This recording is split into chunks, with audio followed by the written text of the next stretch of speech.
DSC TET మిత్రులందరికీ నమస్కారం. ఈరోజు పాఠం అడవులు, forests, 7th class social studies, second lesson. దట్టమైన అడవులతో ఉన్న భూమధ్య రేఖా ప్రాంతాన్ని ఏమంటారు? సెల్వాలు అంటారు. అడవులను కొంతమేర నరికి కాల్చి గిరిజనులు చేసే వ్యవసాయాన్ని ఏమంటారు? పోడు వ్యవసాయం అంటారు. ఉష్ణమండల గడ్డి మైదానాలను ఏమంటారు? సవన్నాలు అంటారు. లాభం కోసం చేసే విస్తార వ్యవసాయమునకు ఏమని పేరు? వాణిజ్య వ్యవసాయం. సమశీతోష్ణ మండలపు గడ్డి భూములను ఏమని పిలుస్తారు? స్టెప్పీలు అంటారు. వేట, మేత నిషేధించిన అడవులు, రిజర్వ్ అడవులు. ప్రత్యేక వృక్షజాలం, జంతుజాలాలను రక్షించడానికి ఏర్పాటు చేయబడ్డ అడవులు, రక్షిత అడవులు. సతతహరిత అడవులు అని వేటినంటారు? ఏడాది పొడవునా పచ్చగా ఉండే అడవులను సతతహరిత అరణ్యాలు అంటారు. తీర ప్రాంతపు అడవులు లేదా మడ అడవులకు ఏమని పేరు? చిత్తడి అడవులు. సామాజిక ఆధారిత పర్యావరణ కేంద్రాల సందర్శనకై ఆంధ్రప్రదేశ్ ప్రభుత్వం ఏర్పాటు చేసిన నూతన విధానమును ఏమని పిలుస్తారు? Eco tourism. విశాల ప్రాంతంలో సహజ పరిస్థితులలో చెట్లు, పొదలతో కూడిన నిర్దిష్ట ప్రాంతమును ఏమంటారు? అడవి అంటారు. ఒక ప్రత్యేకమైన ప్రాంతంలో పెరిగే మొక్కలకు ఏమని పేరు? వృక్షజాలం. ప్రత్యేకమైన ప్రాంతంలో నివసించే జంతువులను ఏమంటారు? జంతుజాలం అంటారు. ఒక ప్రాంతంలో చెట్లు దగ్గరగా పెరగడాన్ని ఏమంటారు? దట్టమైన అరణ్యం అంటారు. ఒక ప్రదేశంలోని దీర్ఘకాలపు సగటు వాతావరణపు స్థితిని ఏమని పిలుస్తారు? శీతోష్ణ స్థితి. చెట్ల నుంచి నీరు ఆవిరి కావడాన్ని ఈ విధంగా పిలుస్తారు? బాష్పోత్సేకం. పశ్చిమ బెంగాల్లో పెరిగే మడజాతి అడవులను ఏమని పిలుస్తారు? సుందర వనాలు. సూది ఆకారం ఆకులు గల పొదలను ఏమంటారు? శృంగాకారపు చెట్లు అంటారు. ప్రజలు గ్రామీణ ప్రాంతాల నుంచి పట్టణాలకు వలస వెళ్ళడాన్ని ఏమని పిలుస్తారు? పట్టణీకరణ. ఒక ప్రాంతంలో ప్రాచీన కాలం నుండి నివసించే వారిని ఏమంటారు? ఆదిమ వాసులు. భూ ఉపరితలం వేడెక్కడమును ఈ విధంగా పిలుస్తారు? భూగోళం వేడెక్కడం. భూమి యొక్క పై పొరలు క్రమంగా తొలగించబడడాన్ని ఈ విధంగా పిలుస్తారు? నేల క్రమక్షయం. ఉష్ణోగ్రత, అవపాతం ఆధారంగా భూగోళ శాస్త్రవేత్తలు శీతోష్ణ స్థితి మండలాలను నిర్వచించారు. వీటిని ప్రపంచంలో ఎన్ని శీతోష్ణ మండలాలుగా విభజించారు? 7 శీతోష్ణ మండలాలుగా విభజించారు.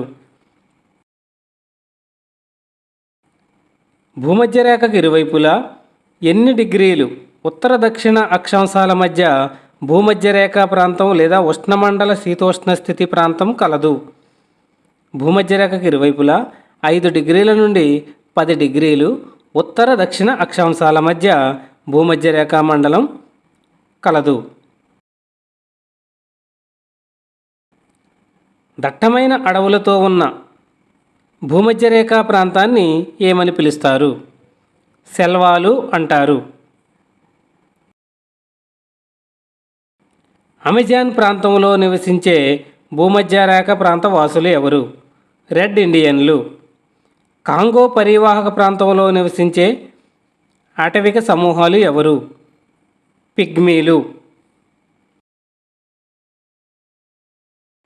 సవన్నాలు భూమధ్యరేఖకు ఇరువైపులా ఎన్ని డిగ్రీల మేర ఉత్తర దక్షిణ అక్షాంశాల మధ్య విస్తరించి ఉన్నాయి? 10 డిగ్రీల నుండి 20 డిగ్రీలు ఉత్తర దక్షిణ అక్షాంశాల మధ్య విస్తరించి ఉన్నాయి. ఎడారి ప్రాంతాలు ఖండాలకు పశ్చిమ వైపున ఎన్ని డిగ్రీల మేర ఉత్తర దక్షిణ అక్షాంశాల మధ్య విస్తరించి ఉన్నాయి? 15 డిగ్రీల నుండి 30 డిగ్రీలు ఉత్తర దక్షిణ అక్షాంశాల మధ్య ఖండాలకు పశ్చిమంగా ఎడారి ప్రాంతాలు ఉన్నాయి. ప్రపంచంలో అతిపెద్ద ఎడారి ఏది? ప్రపంచంలో అతిపెద్ద ఎడారి సహారా ఎడారి. వేసవిలో పొడి వాతావరణము, శీతాకాలంలో ఒక మాదిరి నుండి అధిక వర్షపాతం ఈ ప్రాంతం యొక్క ప్రధాన లక్షణం. మధ్యధరా శీతోష్ణ స్థితి యొక్క ప్రధాన లక్షణం. అర్ధశుష్క ప్రాంతం, సమశీతోష్ణ ప్రాంతంలో గడ్డి భూములను ఏమంటారు? స్టెప్పీలు అంటారు. టైగా ప్రాంతం ఉత్తరార్ధగోళంలో ఎన్ని డిగ్రీల మేర విస్తరించి ఉంది? టైగా ప్రాంతం ఉత్తరార్ధగోళంలో 55 డిగ్రీల నుండి 70 డిగ్రీల మధ్య ఉత్తర అక్షాంశాల మధ్య మాత్రమే ఉంటుంది. టైగా ప్రాంతం దక్షిణ అర్ధగోళంలో ఉండదు, ఉత్తరార్ధగోళంలో మాత్రమే ఉంటుంది. ప్రపంచంలో అతిపెద్ద సతత హరిత అరణ్యాలు కలిగిన ప్రాంతం ఏది? టైగా ప్రాంతం. టైగా ప్రాంతం ప్రపంచంలో అధిక వాతావరణ వ్యత్యాసాలు కలిగి ఉన్న ప్రాంతాలలో ఒకటి. టైగా ప్రాంతంలో ముఖ్యమైన ఆకర్షణీయమైన కార్యకలాపం ఏమిటి? ఫర్ వాణిజ్యము. ఆర్కిటిక్ ధ్రువ ప్రాంతాల మధ్య విస్తరించిన టండ్రా ప్రాంతంలో వాతావరణం ఎలా ఉంటుంది? చలి చాలా ఎక్కువగా ఉంటుంది. ఒక ప్రదేశం యొక్క ఉష్ణోగ్రత, వర్షపాతం, నేలలు ఆ ప్రాంతం యొక్క వృక్షజాల రకాలను నిర్ధారిస్తాయి. విశాల ప్రాంతంలో సహజ పరిస్థితులలో చెట్లు, పొదలతో కూడిన నిర్దిష్ట ప్రాంతాన్ని ఏమంటారు? అడవి అని పిలుస్తారు. ఆదిమజాతుల మనుగడకు అడవులనేవి ప్రధాన స్థావరాలు. భారత ప్రభుత్వము పరిపాలనా సౌలభ్యం కొరకు అడవులను ఎన్ని రకాలుగా విభజించింది? 3 రకాలుగా విభజించింది. అవి రిజర్వ్ అడవులు, రక్షిత అడవులు, వర్గీకరించని అడవులు. వేట, మేత వంటి కార్యకలాపాలను నిషేధించిన అడవులను ఏమంటారు? రిజర్వ్ అడవులు అంటారు. ప్రత్యేక వృక్షజాలం, జంతుజాలాలను రక్షించడానికి ఏర్పాటు చేయబడ్డ అడవులు ఏవి? రక్షిత అడవులు. ఏ అడవులలో జీవనోపాధి కొరకు అవసరమైన అటవీ ఉత్పత్తులను సేకరించవచ్చు మరియు పశువులను మేపుకోవచ్చు? వర్గీకరించని అడవులు. అధిక సాంవత్సరిక ఉష్ణోగ్రత మరియు వర్షపాతం ఉన్న ప్రాంతాల్లో పెరిగే అడవులను ఏమంటారు? సతత హరిత అరణ్యాలు అంటారు. ఏడాది పొడవునా పచ్చగా ఉండే అరణ్యాలు ఏవి? సతత హరిత అరణ్యాలు.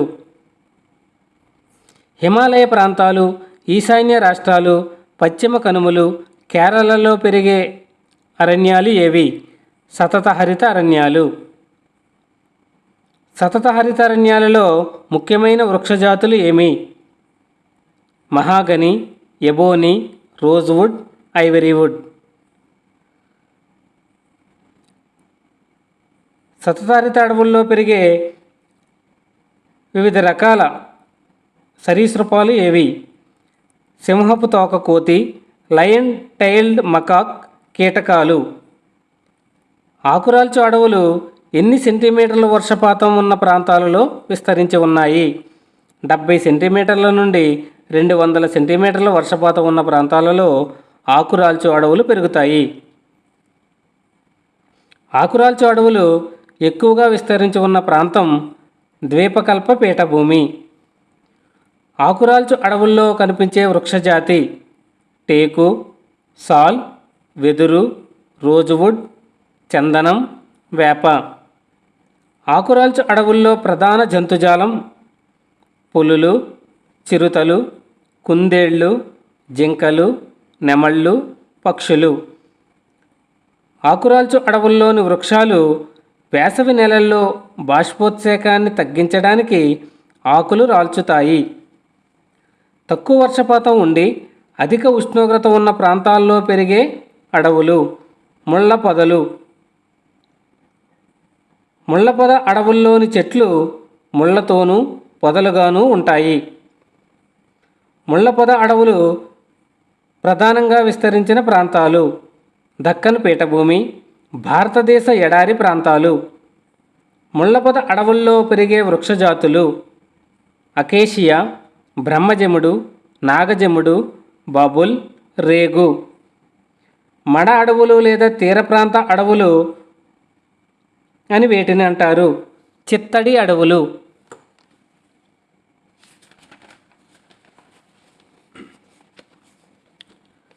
మడ అడవులు లేదా తీర ప్రాంత అడవుల్లోని చెట్లు సముద్రపు లవణీయతను, అలల తాకిడిని తట్టుకునేలా ఉంటాయి. మడ అడవుల్లో పెరిగే ప్రధాన వృక్షాలు తెల్లమడ, సుందరి, పొన్న, బొడ్డు పొన్న మొదలైన వృక్షాలు మడ అడవుల్లో పెరుగుతాయి. మడ అడవుల సమీపంలో విరివిగా లభించేవి చేపలు ఎక్కువగా లభిస్తాయి. పశ్చిమ బెంగాల్ ప్రాంతంలో మడ అడవులు విస్తరించి ఉన్న ప్రాంతం సుందర్బన్ ప్రాంతం. పర్వత ప్రాంత అడవులు ఎక్కడ పెరుగుతాయి? పర్వతాలు మరియు కొండ ప్రాంతాలలో పెరుగుతాయి. పర్వత ప్రాంత అడవుల్లో వృక్షాల ఆకులు ఏ విధంగా ఉంటాయి? సన్నని సూది ఆకారంలోనూ త్రిభుజాకారంలోనూ ఉంటాయి. హిమాలయ ప్రాంతంలో వివిధ రకాలైన శృంగాకారపు అడవులు ఉన్నాయి. పర్వత ప్రాంత వృక్షాలు ఫర్, విల్లో, దేవదారు, సిల్వర్ ఫర్ మొదలైన వృక్షాలు పర్వత ప్రాంత అడవుల్లో పెరిగే ప్రధాన వృక్షజాతి. పర్వత ప్రాంతంలో ప్రధాన జంతుజాలము ధ్రువపు జింక, మంచు చిరుత. ఐఎస్ఎఫ్ఆర్ అనగా Indian state forest report. ISFR 2019 ప్రకారం భారతదేశంలో ఎంత విస్తీర్ణం మేర భూమి అటవీ ప్రాంతంలో కప్పబడి ఉంది?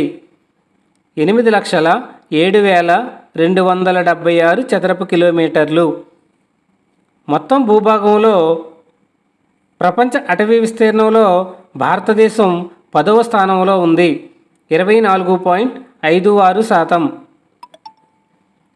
మొత్తం భూభాగంలో 24.56%తో ప్రపంచ అటవీ విస్తీర్ణంలో భారతదేశం 10వ స్థానంలో ఉంది. జాతీయ అటవీ విధానం 1952 ప్రకారం మొత్తం భూభాగంలో 33%, మైదాన ప్రాంతాలలో 20%, కొండ ప్రాంతాలలో 60% విస్తీర్ణం గల భూమి అడవుల క్రింద ఉండాలి. విస్తీర్ణ పరంగా అత్యధిక అటవీ ప్రాంతం కలిగిన రాష్ట్రం మధ్యప్రదేశ్. 2వ స్థానంలో అరుణాచల్ ప్రదేశ్. అటవీ విస్తీర్ణంలో చివరి స్థానం హర్యానా. భారతదేశం 3.28 మిలియన్ చదరపు కిలోమీటర్ల విస్తీర్ణం, 30 డిగ్రీల అక్షాంశాల విస్తృతి కలిగి ఉంది. భారతదేశం ఉత్తరం నుంచి దక్షిణానికి మధ్య దూరం 3,214 కిలోమీటర్లు. జాతీయ అటవీ నివేదిక. భారత జాతీయ అటవీ నివేదిక 2019 ప్రకారం ఆంధ్రప్రదేశ్ రాష్ట్రం 37,392 చదరపు కిలోమీటర్ల విస్తీర్ణం, అనగా విస్తీర్ణంలో 22.94% అటవీ ప్రాంతాన్ని కలిగి ఉంది. ఆంధ్రప్రదేశ్లో అత్యధిక అటవీ ప్రాంతం గల జిల్లా వైఎస్ఆర్ కడప జిల్లా. అత్యల్ప అటవీ ప్రాంతం గల జిల్లా కృష్ణా జిల్లా. అటవీ సాంద్రత రీత్యా మొదటి స్థానంలో ఉన్న జిల్లా విశాఖపట్నం జిల్లా. సాంద్రత రీత్యా చివరి స్థానంలో ఉన్న జిల్లా కృష్ణా జిల్లా. ఆంధ్రప్రదేశ్లో అడవులు ఎక్కడి నుండి ఎక్కడి వరకు విస్తరించి ఉన్నాయి? ఉత్తరాన సింహాచలం కొండల నుండి దక్షిణాన శేషాచలం కొండల వరకు. ఆంధ్రప్రదేశ్లో అతిపెద్ద అటవీ ప్రాంతం నల్లమల అడవి. తేమతో కూడిన ఆకురాల్చు అడవులు గల జిల్లాలు శ్రీకాకుళం, విజయనగరం, తూర్పుగోదావరి. తేమతో కూడిన ఆకురాల్చు అడవుల్లో పెరిగే వృక్షాలు వేగి, ఏగీస, వెదురు, మద్ది, బండారు, జిట్టెగి. శుష్క ఆకురాల్చు అడవులు గల జిల్లాలు వైఎస్ఆర్ కడప జిల్లా, కర్నూలు జిల్లా, అనంతపురం జిల్లా, చిత్తూరు జిల్లా.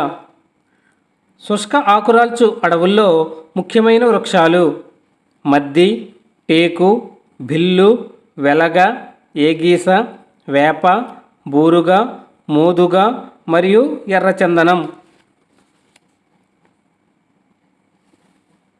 కడప, చిత్తూరు జిల్లాల్లో శేషాచలం అడవుల్లో పెరిగే అరుదైన వృక్షజాతి ఎర్రచందనం. ఎగుమతుల్లో, ఆర్థిక వ్యవస్థలో ఎర్రచందనానికి విశేష స్థానం ఉంది. రాయలసీమ జిల్లాలైన కడప, కర్నూలు, అనంతపురం, చిత్తూరు జిల్లాల్లో పెరిగే అడవులను ఏమంటారు? చిట్టడవులు.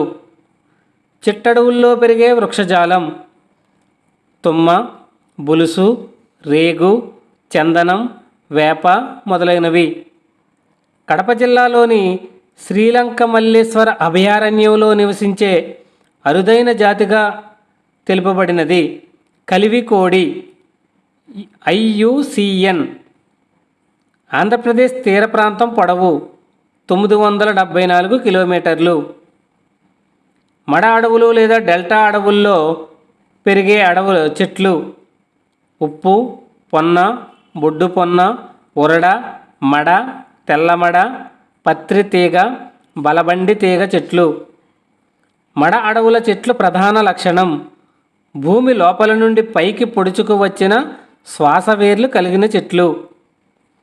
తూర్పుగోదావరి జిల్లాలోని మడ అడవులకు ఉదాహరణ కోరంగి ప్రాంతం. వృక్షజాలం, జంతుజాలాలను రక్షించడానికి 13 వన్యప్రాణుల అభయారణ్యాలు మరియు 3 జాతీయ ఉద్యానవనాలు ఆంధ్రప్రదేశ్లో స్థాపించబడ్డాయి.